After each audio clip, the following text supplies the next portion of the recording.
Du coup, bonjour à tous. Merci beaucoup d'être là pour ce webinaire ce midi.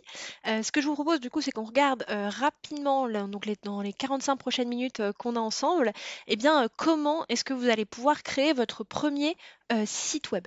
Donc, on va regarder ensemble les différentes solutions qui existent pour créer son site web. On va regarder laquelle peut s'adapter le mieux à votre situation, et puis on va rentrer un peu plus en détail dans comment est-ce qu'on peut le faire soi-même, parce qu'évidemment, moi, c'est ce que je maîtrise le mieux. Donc c'est là-dessus que je peux vous conseiller la plus adaptée. Donc c'est parti, on y va, j'espère que tout le monde est prêt. N'hésitez pas à poser vos questions dans le chat si jamais vous avez une question. Il y a Victor qui est là pour y répondre. Et puis ce que je vous propose, c'est qu'à la fin, on prenne un petit moment d'échange ensemble si jamais vous avez des questions particulières sur votre site. Donc on y va. Premièrement, je vais me présenter. Moi, je m'appelle Léopoldine, je suis la fondatrice de WebMyDay. Je vais vous expliquer très rapidement ce qu'on fait chez WebMyDay et pourquoi est-ce qu'on organise ce webinaire aujourd'hui. Et donc moi, à la base, je suis web designer, donc ça a été mon métier de faire des sites internet. C'est pour ça qu'aujourd'hui, je peux vous conseiller, vous donner les bonnes astuces et les bonnes étapes à entreprendre pour créer le premier site de votre activité. Donc très rapidement, WebMyDay, qu'est-ce que c'est? WebMyDay, c'est la formation pour créer votre premier site web professionnel facilement. Alors globalement, comment ça se passe? Chez nous, c'est 2 mois d'accompagnement qui vont vous permettre de mettre en ligne ce premier site internet qualité professionnelle. Donc le but du jeu, eh bien, c'est de faire votre site internet vous-même, mais qui soit d'une qualité réellement professionnelle, même si vous l'avez fait vous-même. Alors, comment est-ce qu'on fait tout ça? 2 mois d'accompagnement assez intensif, donc avec d'abord une plateforme de e-learning que vous voyez défiler sur la droite. Donc cette plateforme de e-learning, elle vous permet de regarder les vidéos et puis d'appliquer directement sur votre site. Vous avez également un coach qui est attitré à votre projet, qui est là pour vous suivre, pour vous aider, vous débloquer et puis vous motiver aussi, hein, parce que c'est pas toujours facile quand on crée le premier site internet de sa vie. Donc ce coach, vous pouvez prendre des rendez-vous avec lui. Moi, je conseille de prendre un rendez-vous par semaine. Ça permet voilà, de faire le point et d'avancer correctement dans son site. Vous avez également accès à une équipe support, donc qui vous répond pendant la formation pour vous éviter de rester une semaine bloqué sur un problème. Et puis on vous répond également après la formation. Vous y avez accès à vie, c'est vraiment un bon moyen d'avoir toujours une équipe d'experts à dispo si jamais vous avez un petit souci sur votre site. Et enfin, une communauté d'entrepreneurs. Donc, communauté d'entrepreneurs de toutes les personnes qui ont suivi la formation chez nous. Ça vous permet d'assister à des webinars, de profiter des bons plans qu'on négocie pour vous. Et puis également de créer des synergies avec d'autres entrepreneurs. Et puis parfois, pourquoi pas, de la stratégie de blog croisée avec des gens qui sont dans le même champ d'action que vous. Ça permet voilà, d'avoir des gens avec qui échanger quand on se lance dans un business. Ça peut souvent être utile. Le petit plus de WebMyDay, c'est que c'est une solution qui est entièrement prise en charge. Aujourd'hui, WebMyDay, c'est un organisme certifié et certifiant, donc ce qui nous permet de monter des dossiers de financement avec vous. Donc, finalement, la promesse, hein, c'est d'avoir votre site internet professionnel, vraiment qualité professionnelle, que vous avez fait vous-même, et pour la plupart du temps, sans avoir à débourser 1 euro, ou en tout cas en vous en rembourser par les différents organismes de financement. Donc, ça peut être vraiment une solution hyper intéressante quand on lance son premier site internet et qu'on n'a pas forcément le budget pour engager quelqu'un pour faire un site professionnel. Alors, on rentre du coup dans le cœur du webinaire, parce que c'est pour ça que vous êtes là aujourd'hui. Donc, comment est-ce que je vais faire pour créer mon premier site internet? Je vous propose le sommaire suivant. Donc, tout d'abord, on va regarder ensemble les 2 premières options, hein, le premier choix qui apparaît, c'est-à-dire est-ce que je le fais moi-même, est-ce que je le fais faire par quelqu'un. Donc, on va regarder les plus et les moins de ces 2 solutions. Et puis ensuite, on va détailler un tout petit peu plus la solution le faire moi-même. Vous l'avez compris, moi je travaille dans un organisme de formation, donc c'est ce que je connais le mieux. C'est pour ça qu'on va détailler ça. Et puis, je pense que si vous êtes là, c'est que vous êtes à l'étape de l'entreprise où vous avez choisi de faire votre site vous-même. Donc, c'est pour ça qu'on va l'accentuer un tout petit peu. Donc, faire ou faire faire, telle est la question. Ensuite, on se concentre sur les différentes solutions en ligne qui vous permettent de faire un site internet, ce qu'on appelle les CMS. On regarde les étapes pour mettre son site en ligne, hein, littéralement, comment est-ce qu'on fait, par où on commence. Et ensuite, rapide petite introduction à WordPress, pareil pour voir les premières étapes importantes pour mettre son site en ligne. C'est hyper important, c'est souvent à cette étape-là que pas mal de gens nous rejoignent chez WebMyDay parce que évidemment c'est une étape qui fait peur, il y a beaucoup d'infos, il y a beaucoup de choses à faire et c'est vrai que si on ne fait pas les choses dans le bon ordre, on peut se retrouver un peu coincé. Donc c'est pour ça que je voulais vraiment qu'on voit ça ensemble aujourd'hui. Et enfin, je vous propose une dernière partie donc de questions et d'aide directement sur vos projets, sur vos problématiques. Encore une fois, si vous avez une question d'ici là, n'hésitez pas à la poser dans le chat. Il y a Victor qui est là pour y répondre. Donc bah c'est parti, on y va. Donc numéro un, faire ou faire faire, telle est la question. Je pense que c'est la question que n'importe quel entrepreneur qui lance son projet, qui a besoin d'une présence digitale, se pose.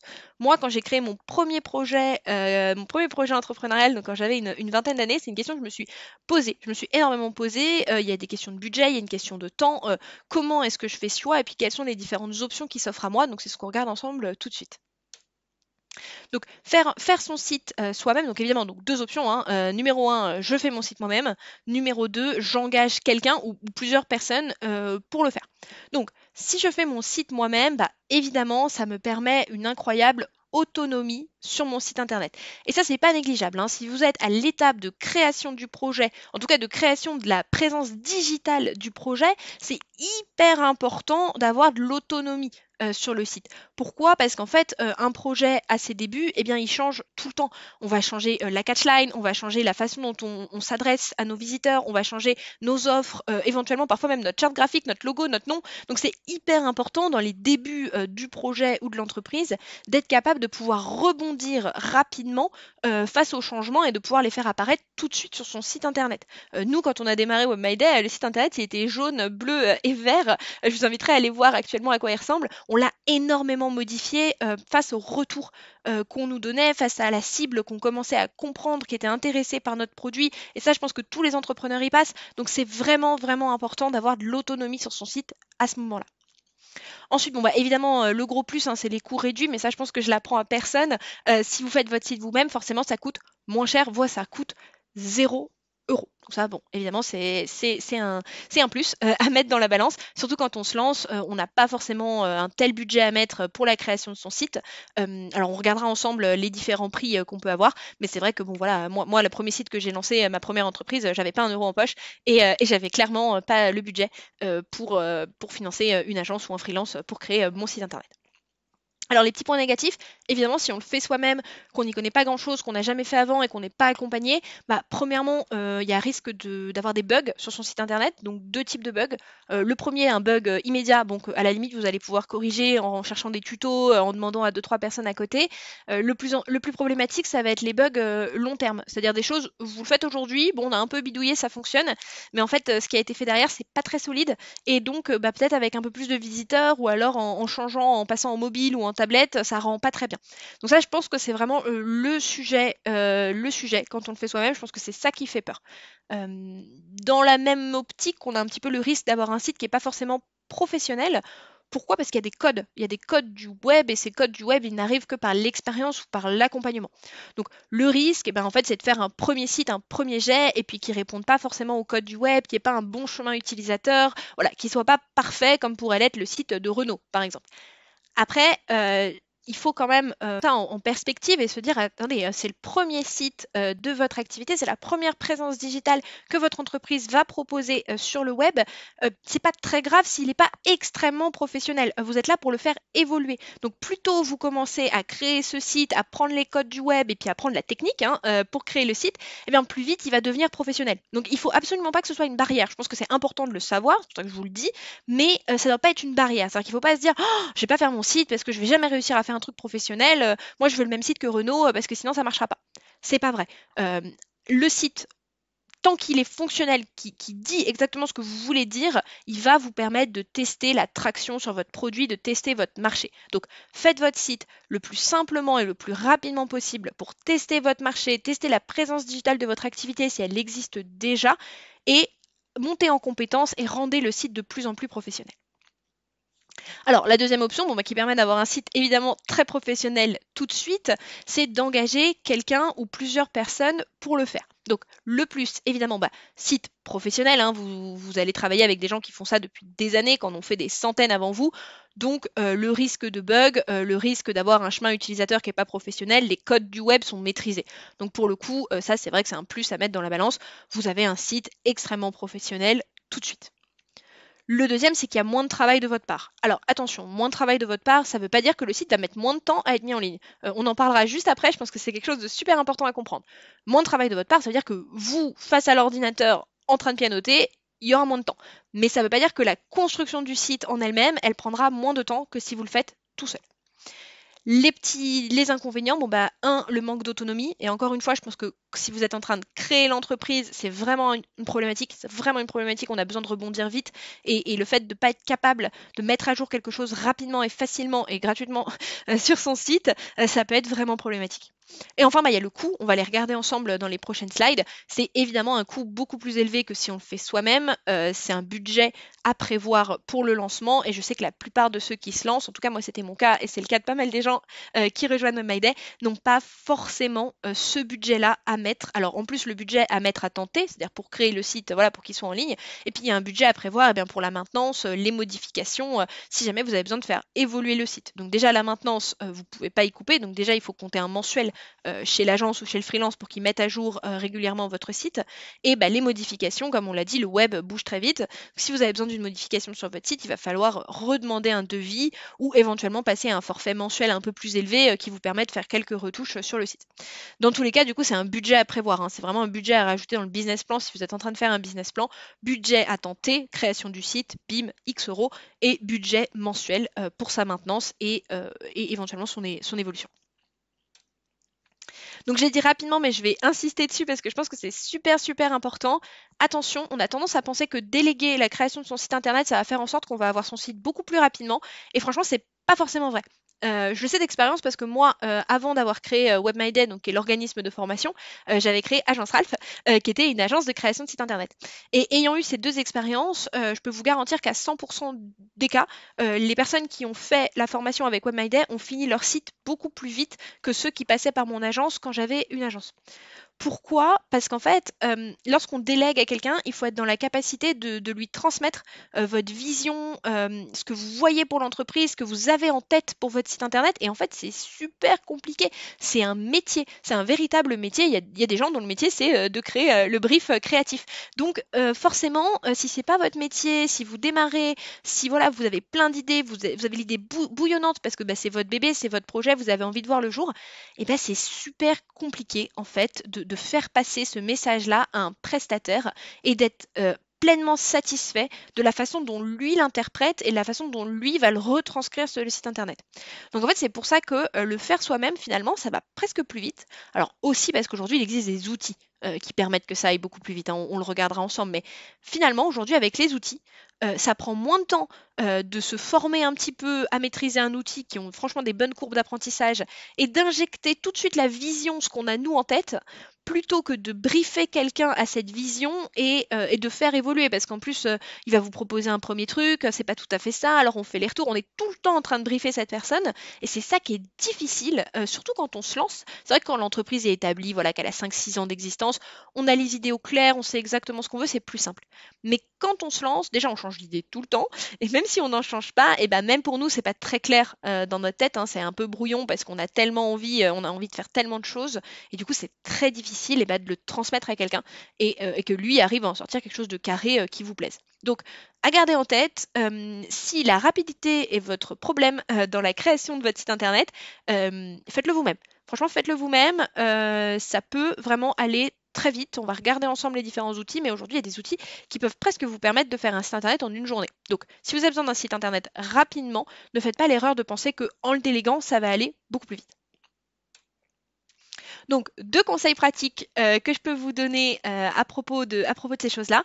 La première, c'est que s'il s'agit de votre premier site web, donc soit parce que l'entreprise est en train d'être créée ou soit parce qu'elle n'avait pas de site web jusqu'à présent, je vous conseille vraiment de le faire vous-même. Pourquoi? Parce que ça va vous permettre de faire évoluer le site avec l'entreprise. Et ça, c'est vraiment important. Il y a tellement de retours, le web va tellement vite, c'est hyper important d'être en capacité de faire évoluer son site en même temps qu'on a envie de faire évoluer son entreprise. Mais si toutefois vous avez vraiment pas le temps de faire le site, hein, ce qui arrive, hein, l'entreprise, voilà, l'entreprise démarre, on a des clients, on a des ventes, on a des employés à gérer, on n'a pas forcément le temps de consacrer, voilà, pour créer son site internet. Eh bien, si vous choisissez de passer par un prestataire, je vous recommande vraiment vivement de demander une petite formation à la fin de la prestation. Alors évidemment, ça n'aura rien à voir avec une formation comme nous chez WebMyDay, on peut la proposer hein, sur plusieurs semaines où vous apprenez absolument à créer un site de toutes pièces. Là, on est plutôt sur une formation pour apprendre à utiliser le site qui vous a été fait. Donc ça peut durer une demi-journée comme une journée entière, mais en tout cas ça vous permet d'avoir un petit peu d'autonomie sur votre site. Alors pas totale parce que c'est pas avec une petite journée de formation que vous serez capable de faire des grosses mises à jour ou voilà ou de régler des gros problèmes sur le site, mais éventuellement vous serez au moins en capacité de faire des petits changements de texte, des petits changements d'image et ça déjà ça peut vous faire gagner un temps fou et un argent aussi fou. Donc voilà, si vous passez par un prestataire, demandez dans le devis une petite formation à la fin. Donc si on choisit de faire son site soi-même, en fait, y a deux solutions, hein. Aujourd'hui, il y a deux solutions pour créer un site web dans le monde. La première solution, c'est d'utiliser un outil no-code, ce qu'on va appeler un CMS, Content Management System. Et la deuxième, c'est de coder. C'est ce qu'on appelle créer un site from scratch. Donc, première option, on utilise un logiciel qui existe et puis on apprend à l'utiliser en fait. Et deuxième option, on apprend à coder et on code son site. Parmi les CMS, donc parmi les outils no-code qui peuvent être utilisés, moi j'aime bien les scinder en deux. Donc CMS que je dis facile et CMS professionnel. Les CMS faciles, pour moi, c'est ceux qui ont une courbe d'apprentissage absolument excellente et qui vous permettent de créer un site web honnêtement en 3 heures. Voilà, vous prenez un template, pour ajouter une image, on clique sur un plus, on choisit l'image. On est vraiment dans l'utilisation d'un logiciel très simple, un peu comme Canva. Certains d'entre vous utilisent Canva pour faire leur visuel. Voilà, il faut voir les Wix, les Squarespace, les Strikingly, un petit peu comme les Canva de la création de sites web. Donc, courbe d'apprentissage très bonne. En revanche, limitée. C'est-à-dire que ça va être parfois difficile d'aller un peu plus loin avec ces CMS-là, donc que ce soit en termes de fonctionnalité ou en termes de référencement.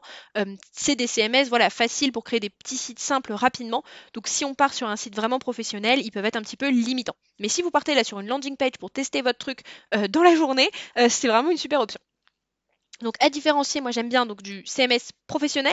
Pourquoi professionnel? Parce qu'en fait tout simplement si vous engagez une agence ou un freelance, il y a fort à parier qui va utiliser un de ces CMS là. C'est vraiment aujourd'hui les CMS de référence utilisés par les professionnels du métier. Donc parmi ces CMS, bon, le plus connu et celui dont je vais pas mal vous parler, évidemment, WordPress. Shopify aussi qui est assez répandu. Et Webflow, qui est un petit nouveau sur le marché, courbe d'apprentissage compliquée, mais incroyable. Vraiment très très puissant, vous permet de faire beaucoup de choses.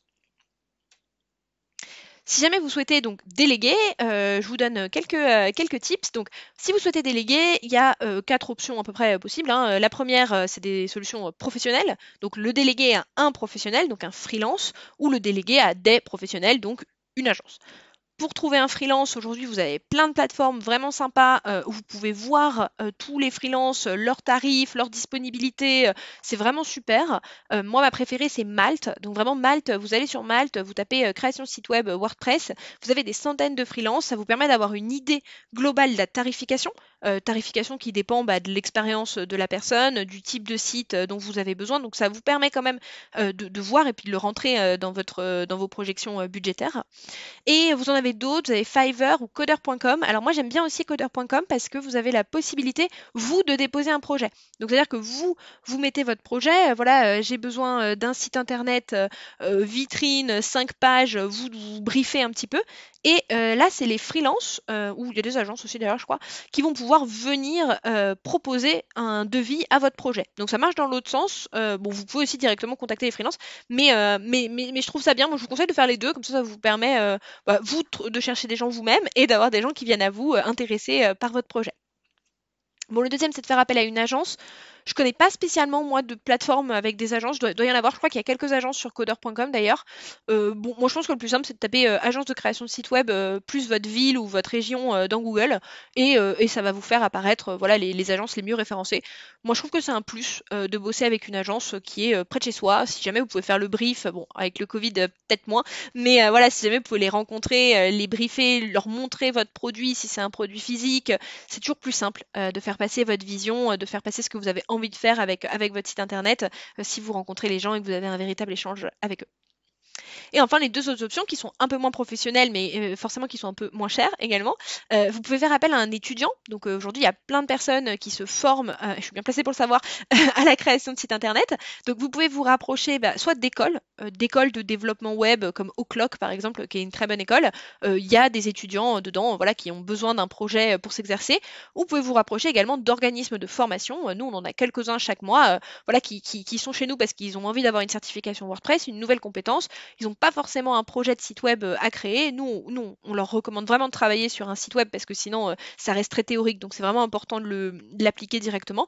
Et donc, voilà, on peut avoir, nous, quelques étudiants qui recherchent des projets sur lesquels s'exercer. Donc, ça peut être une bonne option, hyper économique, forcément, de se rapprocher donc des écoles ou des organismes de formation. Et enfin, la dernière option qui est la plus connue, c'est évidemment faire appel à un ami. C'est une solution qui est hyper économique et puis qui peut être super sympa. Hein. Forcément, on est en train d'échanger avec quelqu'un qu'on connaît. Là, pour le coup, le feeling et faire passer sa vision, c'est beaucoup plus simple. Bon, il y a par contre des à côté. Hein, forcément, moi, j'en croise tous les mois chez WebMyDay qui nous rejoignent parce que ils ont commencé le site avec un ami et puis finalement, l'ami avait moins le temps. Hein, ça arrive souvent. A eu un gros projet entre-temps ou a eu un nouveau boulot, enfin voilà, il n'est pas rémunéré, il n'est pas dans votre projet, il n'a pas des parts de votre entreprise, donc ça arrive et ça arrive malheureusement assez souvent qu'en cours de route, bon, il décide d'arrêter. De travailler gratuitement pour vous aider. Donc c'est un risque. Je vous dis pas de fermer la porte complètement à cette option-là. Franchement, si vous avez un ami web designer qui est chaud de travailler avec vous, vous entendez bien, bah, allez-y. Par contre, essayez de rester vigilant à suivre ce qu'il fait, à peut-être vous former un petit peu en même temps. Comme ça, si jamais pendant le projet, bah, sans aller dans l'extrême qui vous abandonne, mais si jamais il a un petit peu moins de temps à y consacrer, bah, que vous puissiez reprendre rapidement la main pour pas rester bloqué sur ce point-là.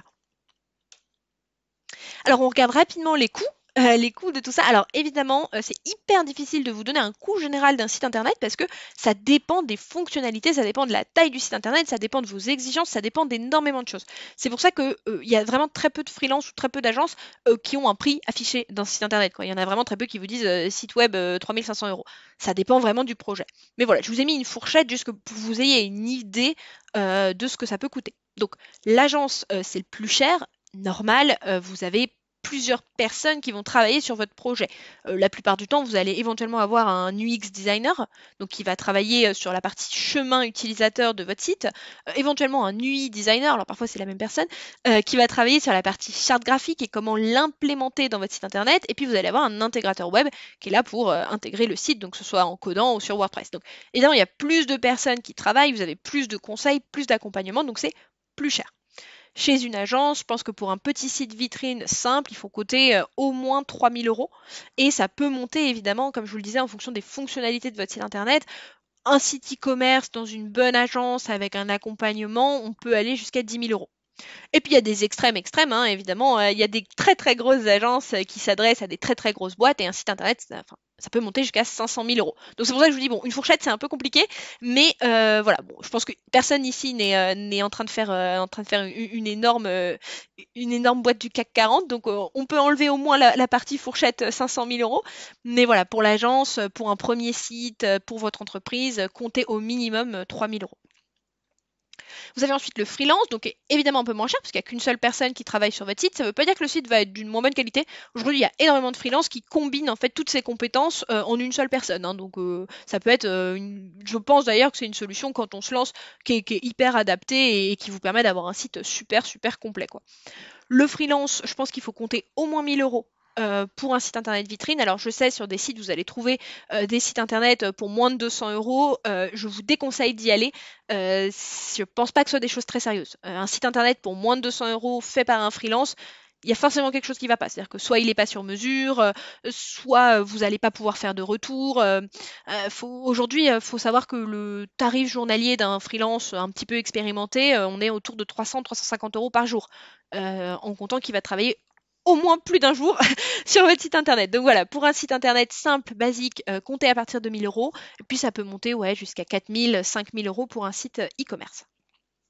Si vous le faites tout seul, bah, évidemment ça peut à partir de 0, hein, à partir de 0 euros. Là, si après ce webinaire, vous allez sur Wix, vous créez un compte, vous créez un site. Bon, il sera en .wix.com, mais bon, il est là, il existe et ça vous a coûté 0 euros. Si vous voulez un site professionnel, je vous invite quand même, et on en parlera un peu plus tard, à investir dans un hébergement, un nom de domaine pour que voilà, le site soit au moins sous votre propre URL, hein, monsite.com, pour que ce fasse un petit peu plus pro et un peu plus sérieux. Mais bon, dans l'idée, si là vous avez besoin de tester une landing page que vous envoyez dans un mail et que vous avez besoin de faire un site rapidement et gratuitement, bah en fait vous pouvez le faire. Donc c'est quand même forcément beaucoup plus économique. Donc je vous propose qu'on regarde ensemble les différents CMS qui existent, donc les différents outils no-code qui vont vous permettre de créer votre site internet rapidement.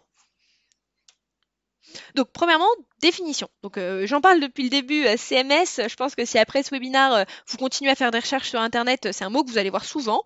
Donc je vous propose qu'on le regarde une bonne fois pour toutes, qu'on le définisse et comme ça on sait tous de quoi on parle. Donc premièrement, CMS, c'est une abréviation de l'anglais Content Management System. Du français, donc système de gestion de contenu. Et en fait, tout est dans le nom, un système de gestion de contenu. On est là pour gérer du contenu en ligne. Gérer, sous-entendu, créer et gérer. Donc finalement, les CMS, c'est des logiciels qui permettent de créer, gérer et donc mettre à jour un site web, ou éventuellement une application mobile d'ailleurs, de manière dynamique. De manière dynamique, ça veut dire tout de suite sur le web. Voilà, on fait la modification sur le web. Donc CMS, outil no-code qui vous permet de créer, gérer et maintenir un site internet facilement, rapidement. Parmi les CMS les plus connus, alors aujourd'hui, donc les CMS c'est arrivé sur le marché à peu près dans les années 2000. Aujourd'hui, il y en a énormément sur le marché, hein. Il y en a vraiment énormément sur le marché. Je pense qu'il y en a des centaines. Là, moi, je vous ai mis les plus connus et les plus anciens et qui, je pense, sont les plus fiables aujourd'hui. Parmi ceux-là, il y a mes fameux CMS faciles et CMS professionnels qui ont donc des courbes d'apprentissage plus ou moins bonnes. Donc, parmi les tout premiers, et donc certainement les plus complets, on a WordPress, Joomla et Drupal. Ça, c'est les trois premiers, c'est vraiment les trois CMS professionnels de référence. Joomla et Drupal, interface compliquée. Courbe d'apprentissage difficile. Je pense que c'est vraiment des CMS qui sont utilisés par des très grosses agences, vraiment pointues. Je vous déconseille de vous lancer sur Joomla ou Drupal pour créer le premier site internet de votre activité. Je pense que le temps que vous allez y passer pour vous former n'est pas intéressant par rapport à toutes les autres solutions qui existent sur le web. Donc WordPress, lui pour le coup, CMS professionnel très puissant, très bonne courbe d'apprentissage. Et Webflow, nouveau CMS professionnel, il a une petite dizaine d'années, je pense, hyper intéressant, hyper puissant. On peut faire plein de choses avec Webflow. Courbe d'apprentissage un peu compliquée. Webflow, il mélange le code et le visuel. Donc évidemment, ça nous permet de faire tout ce qu'on veut. Mais du coup, c'est vrai que quand on démarre, un peu compliqué. Un peu compliqué. Moi, je travaille un peu dessus de temps en temps et j'ai encore un peu du mal. Donc voilà, à garder en tête, bonne solution, mais un peu compliquée. Pour le coup, je vous la recommande pas si c'est pour créer un site internet rapidement. Je vous le recommande si voilà, vous avez du temps et que vous avez vraiment envie de vous former à cet outil. Là, ça peut être super intéressant. Ensuite, parmi mes petits CMS faciles, là je vous ai mis Strikingly et Wix, j'aurais pu mettre Squarespace d'ailleurs. C'est des CMS qui ont une prise en main exceptionnelle, comme je vous le disais, franchement en 3 heures vous pouvez créer un site internet digne de ce nom. Par contre, il y a des CMS qui peuvent être un peu après limités, donc en termes de fonctionnalité ou parfois en termes de référencement. Voilà, c'est des CMS qui ne sont pas toujours très bien acceptés par les moteurs de recherche Google. Moi, j'ai pas mal de gens qui nous rejoignent chez WebMyDay parce que ils ont fait un premier site sur Wix, parce que ça va vite, parce que c'était pas cher. Et en fait, là, ils ont besoin d'une fonctionnalité où ils se rendent compte que le site, il remonte pas trop dans les recherches Google. Et du coup, ils ont envie de passer, et je prends leurs mots, hein, ils ont envie de passer à une solution plus professionnelle. Donc, Wix ou Strikingly, très bien pour créer son premier site internet super rapidement. Après, si vous avez envie par la suite de passer sur un truc vraiment professionnel, je pense qu'il faudra passer sur un des CMS qu'on a juste au-dessus. Donc moi, mon conseil, honnêtement, c'est presque de commencer directement sur WordPress, qui a une bonne courbe d'apprentissage aussi, et comme ça, vous commencez directement sur un CMS professionnel. Deux autres CMS bien connus, mais alors eux spécialisés dans le e-commerce, c'est PrestaShop et Shopify. Donc ces deux CMS là sont spécialisés pour faire des sites e-commerce. Si vous ne faites pas un site e-commerce, c'est même pas la peine de les regarder. Bon CMS aussi, bonne courbe d'apprentissage, chemin client bien pensé. En revanche, une tarification un petit peu moins intéressante que les autres. Une tarification assez... ça peut monter un peu vite. Enfin, ils ont alors, à la fois, vous payez un mensuel pour l'utiliser. Ils prennent également un pourcentage sur les ventes, duquel il faut ajouter le pourcentage qui est pris pris par les modules de paiement. Donc, c'est vrai que ça peut faire un peu beaucoup quand on démarre. C'est pas forcément les solutions les plus économiques. Par contre, ça peut être les solutions de rapidité quand on veut faire un e-commerce parce que tout est pensé pour le e-commerce. Voilà. Alors moi, ce que je vous conseille, sans surprise, eh bien, c'est WordPress. Mais pourquoi? Pourquoi je vous conseille WordPress? Parce qu'en fait, pour moi, aujourd'hui, WordPress, c'est la solution qui permet de s'adapter le mieux à toutes les situations de votre entreprise. Si vous êtes en train de créer une landing page rapidement parce que vous voulez tester le produit, WordPress, très bien. Gratuit, très bonne courbe d'apprentissage, vous pouvez faire une landing page très rapidement. Et puis si de cette landing page, vous avez besoin de créer un site internet multipage avec des formulaires de réservation, vous pouvez le faire aussi très facilement. Et si de ce vitrine multipage avec réservation, finalement, vous avez besoin de mettre du paiement en ligne, vous pouvez le faire aussi rapidement. En fait, commencer sur WordPress, c'est s'assurer de n'avoir jamais besoin de changer de CMS. Et bon, les courbes d'apprentissage sont bonnes, mais c'est pas pour autant qu'on a envie de se former tous les 3 jours à un nouveau CMS. Donc c'est vraiment pour ça que je vous recommande de commencer sur WordPress, parce que c'est lui qui va le mieux s'adapter à tous les moments et à tous les besoins de votre entreprise. Et d'ailleurs, c'est pas pour rien qu'aujourd'hui WordPress, c'est 60% des sites faits avec un CMS. Donc parmi tous les sites dans le monde qui ont été faits avec une solution CMS, donc qui n'ont pas été codés from scratch, 60% ont été faits avec WordPress. En sachant qu'aujourd'hui, 80% des sites ont été faits avec CMS, en fait, ça veut dire que quand vous vous promenez sur Internet, que vous allez sur un site, il y a une chance sur 2 qu'il ait été fait avec WordPress, ce qui est quand même énorme. Et pourquoi? Parce qu'en fait, je vous l'ai dit, WordPress, il est capable de s'adapter à absolument tous les moments de boîte. Alors en fait, sur WordPress, il y a des sites one page d'étudiants qui tentent des projets, et il y a le site de Renault et il y a le blog de Vogue. Donc vous voyez, en fait, WordPress est capable de s'adapter à tout, et c'est pour ça, je pense que c'est la solution la plus utilisée dans le monde. Bon, la deuxième raison aussi, c'est que WordPress est gratuit. C'est quand même assez incroyable pour le rappeler. Je pense que WordPress aujourd'hui, c'est le seul logiciel professionnel au monde qui est gratuit. Enfin, je veux dire, c'est un peu comme si Photoshop était gratuit. C'est assez fou. WordPress, c'est gratuit. Il n'y a pas de coût caché. Je veux dire, si vous voulez télécharger le logiciel WordPress, vous allez sur wordpress.org, vous le téléchargez et vous l'installez et c'est fait. C'est pas une version freemium, quoi. C'est vraiment, il est gratuit. C'est un logiciel qui est gratuit. Donc forcément, eh bien aussi, ça explique son succès, hein. Logiciel gratuit, tout le monde peut s'y essayer, donc tout le monde s'y essaye, tout simplement. On regarde ensemble du coup, maintenant qu'on sait ça, maintenant qu'on a vu, alors est-ce que je le fais moi-même, est-ce que je le fais faire? Si je le fais moi-même, il faut que je choisisse mon CMS. Bon, une fois qu'on a fait tout ça, comment est-ce que concrètement, en fait, on met son site en ligne et comment est-ce qu'on commence à travailler dessus? Donc voici les 4 choses absolument indispensables qu'il vous faut pour mettre en ligne votre site internet. Numéro 1, il vous faut un nom de domaine. Donc le nom de domaine, c'est en fait l'adresse, l'URL qui renvoie vers votre site.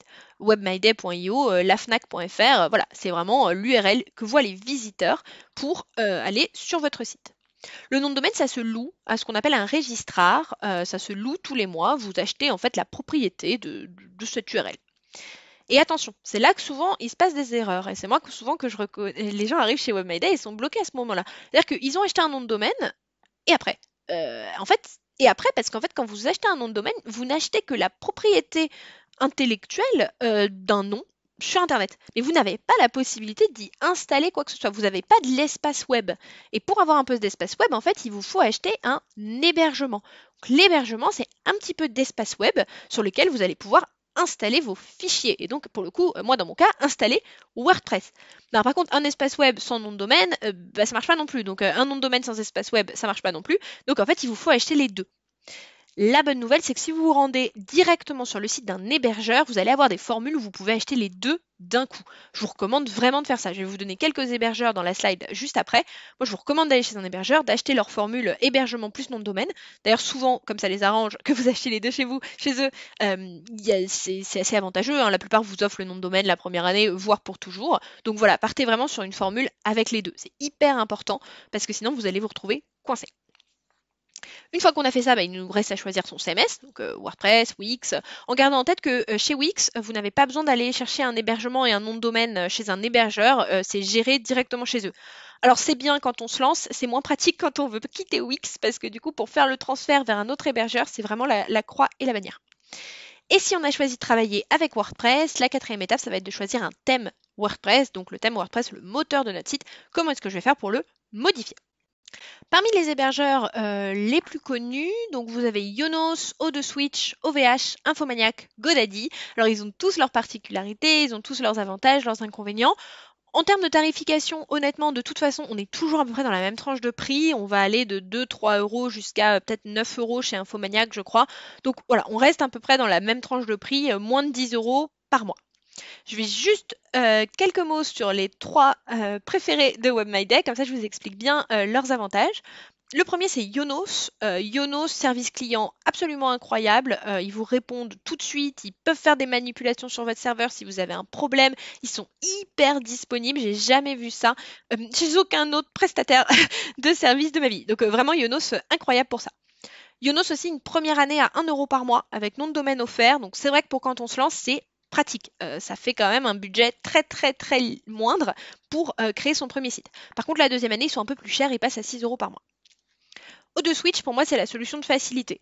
Ils ont une seule offre, une offre qu'ils disent unique, elle est à 5 euros par mois, vous avez tout dedans. Vous avez votre nom de domaine, vous avez votre hébergement, les mails, le certificat, tout ce qu'il faut est dans cette offre et il n'y en a qu'une. Donc pour le coup, vous ne pouvez pas vous tromper. Donc si vous êtes un peu frileux et que vous avez un peu peur, je vous conseille d'aller chez O2Switch. En termes de tarification, c'est les moins chers du marché. 5 euros par mois, ou peut-être 5,40 euros, mais 5 euros par mois pour avoir un hébergement, le nom de domaine, vous avez stockage illimité. Enfin, franchement, c'est les plus intéressants en termes de tarification. Et enfin, vous avez Infomaniac. Infomaniac qui est bien, qui est suisse et qui marche avec de l'énergie verte. Donc, si l'écologie, l'énergie verte fait partie des valeurs de votre entreprise, ça peut être intéressant pour le coup d'aller chez Infomaniac. Interface superbe, jeune, vraiment facile à prendre en main pour le coup. Par contre, ils sont un peu plus chers. Bon, évidemment, on est sur de l'énergie verte. Je crois qu'ils sont autour de 8 à 9 euros par mois. En revanche, Infomaniac, il vous offre les accès au thème Divi. Donc, on en reparlera peut-être à la fin. Divi, c'est un thème super puissant qui vous permet d'avoir un constructeur et donc de faire absolument ce que vous voulez sur votre site. Nous, c'est à ça qu'on forme chez WebMyDay parce qu'on trouve que c'est vraiment la meilleure solution pour construire son site. Et en fait, si vous prenez une formule d'hébergement chez Infomaniac, il vous offre la licence Divi. Sachant qu'elle coûte 250 euros, c'est quand même un beau cadeau. Donc, c'est à garder en tête. Rapidement, donc les 4 choses absolument essentielles qu'il vous faut lorsque vous allez choisir une formule chez les hébergeurs. Donc, quel que soit l'hébergeur que vous choisissez, vérifiez que dans la formule que vous allez choisir, vous avez bien le fameux nom de domaine, un hébergement web, la possibilité de créer une adresse mail avec votre nom de domaine, donc contact@webmyday.io. C'est hyper important parce que la plupart des formules le proposent, donc ce serait dommage de prendre une formule qui l'a pas.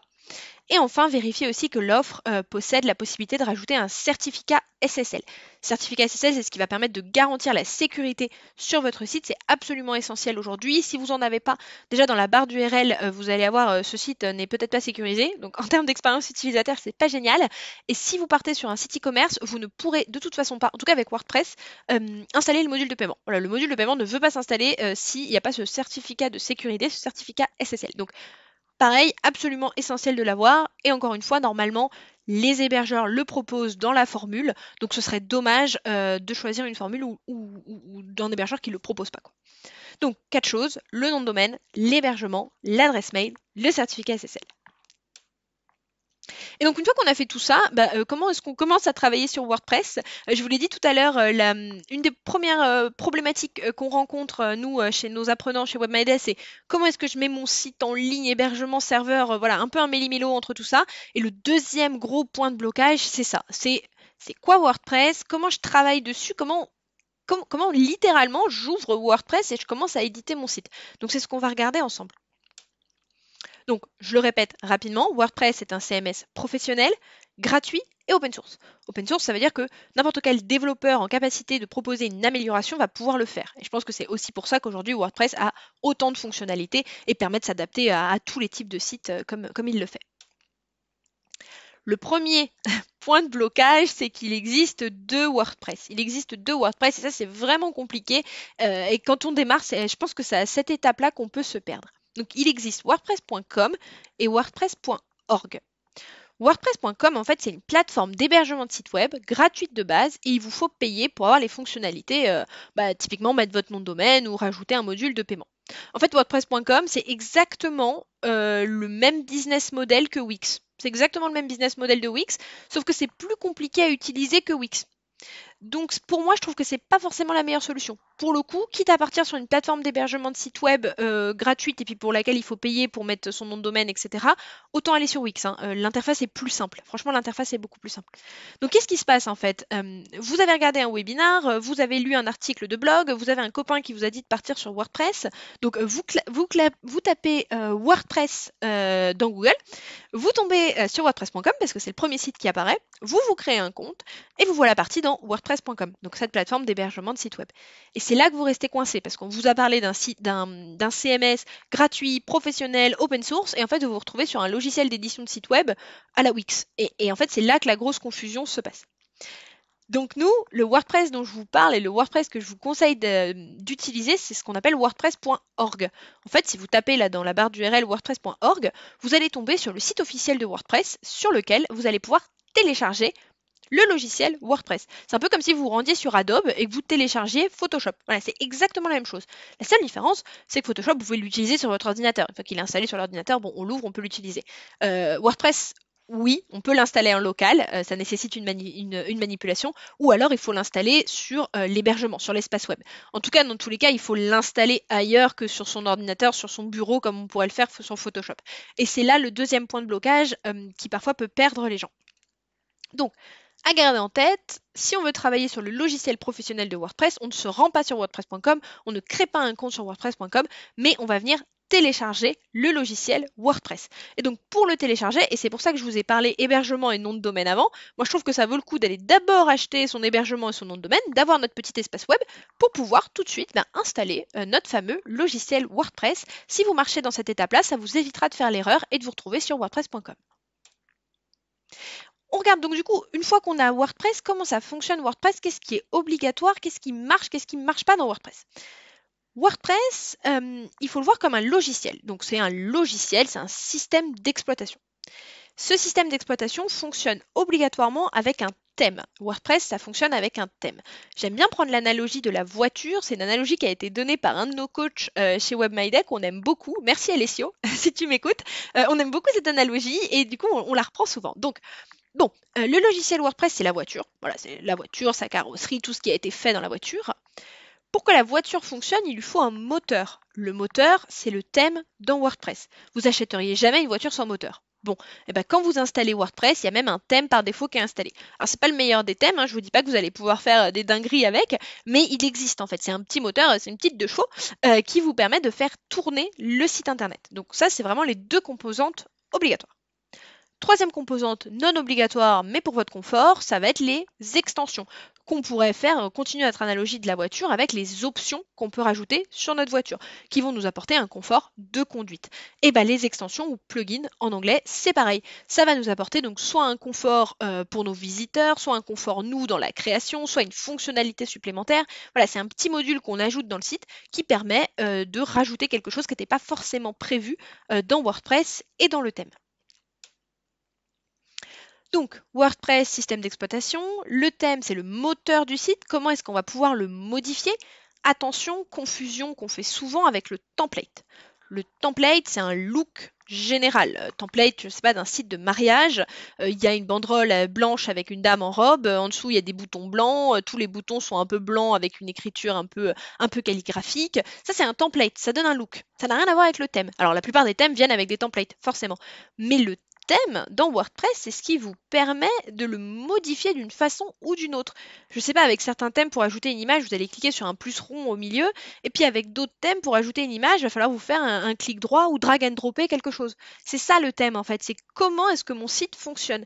Alors évidemment, plus le thème est cher et plus il est complet, plus je peux faire de choses avec. Donc il existe des thèmes gratuits, pas forcément très faciles à modifier et à mettre en place, mais qui fonctionnent. Hein. Et il existe des thèmes, par exemple, on parlait de Divi, payants, qui viennent avec un constructeur super puissant et qui vous permet de faire n'importe quoi sur votre site.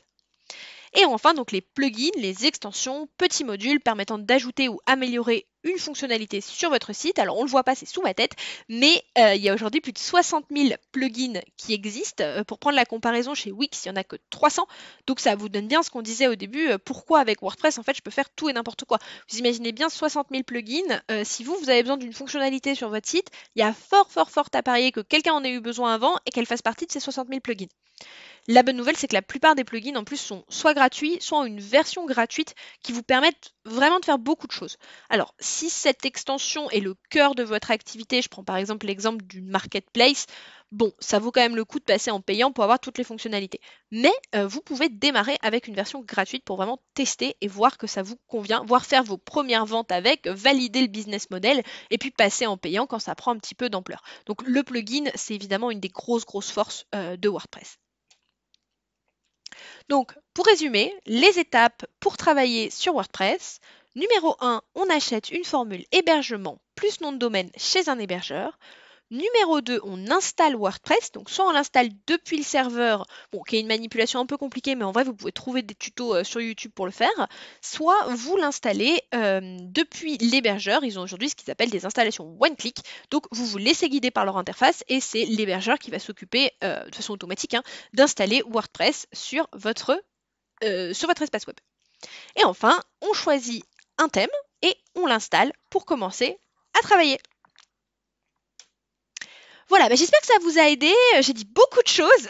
J'espère que je vous ai pas trop embrouillé. On va passer à la partie questions-réponses. N'hésitez pas, j'ai vu qu'il y avait pas mal de questions qui étaient tombées dans le chat. Je crois que Victor a été plutôt réactif, donc c'est cool. N'hésitez pas à m'ajouter sur LinkedIn. C'est toujours un plaisir de découvrir vos projets. C'est toujours un plaisir de répondre à vos questions si vous en avez. Donc sur LinkedIn, je m'appelle Léopoldine Quéclin. Vous pouvez me retrouver assez facilement. Je pense qu'il n'y a pas de Léopoldine, il n'y a pas trop de Léopoldine en ce moment, donc vous allez pouvoir me retrouver. Et je vous dis un grand merci et je reviens tout de suite, je ferme ma présentation.